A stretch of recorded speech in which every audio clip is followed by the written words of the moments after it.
대장동 개발 특혜 의혹의 핵심 인물 가운데 한 명인 남욱 변호사가 모레 새벽에 귀국할 것으로 보입니다.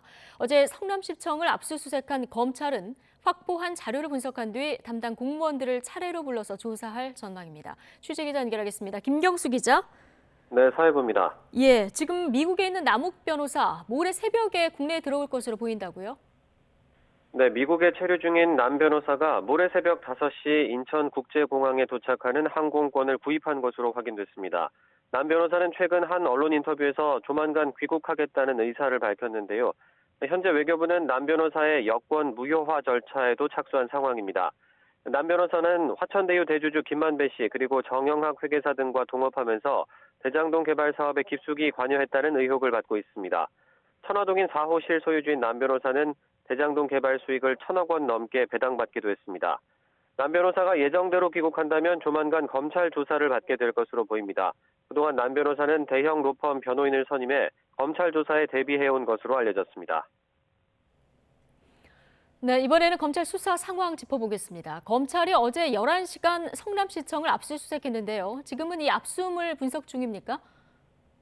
네, 어제 오전 9시 무렵부터 시작된 검찰 압수수색은 저녁 8시쯤에 끝이 났습니다. 검사와 수사관 20여 명이 도시주택국, 교육, 문화, 체육국, 문화도시사업단 등에서 대장동 개발 사업 관련 자료들을 확보했습니다.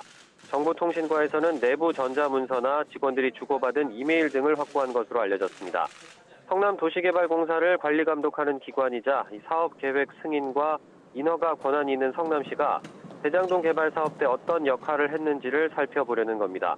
민간 사업자의 초과이익 환수 조항이 삭제된 경위와 성남시가 이를 알고도 묵인한 건 아닌지 집중적으로 확인할 것으로 보입니다. 검찰은 우선 압수물을 분석하고 실무자급 공무원과 간부 등도 차례로 조사할 것으로 전망됩니다. 당시 시장으로 최종 결재권자였던 이재명 경기지사에 대한 조사도 불가피해졌습니다. 이런 가운데 검찰은 당시 대장동 개발 사업을 이끈 유동규 전 성남도시개발공사 기획본부장이 과거에 사용하던 휴대전화를 확보했습니다.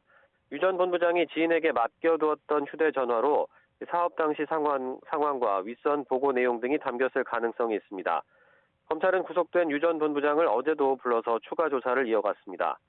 검찰은 앞서 700억대 뇌물과 배임 혐의 등으로 구속영장이 청구됐다가 기각된 김만배 씨에 대해서는 보강 수사를 통해 영장 재청구 여부를 결정할 방침입니다.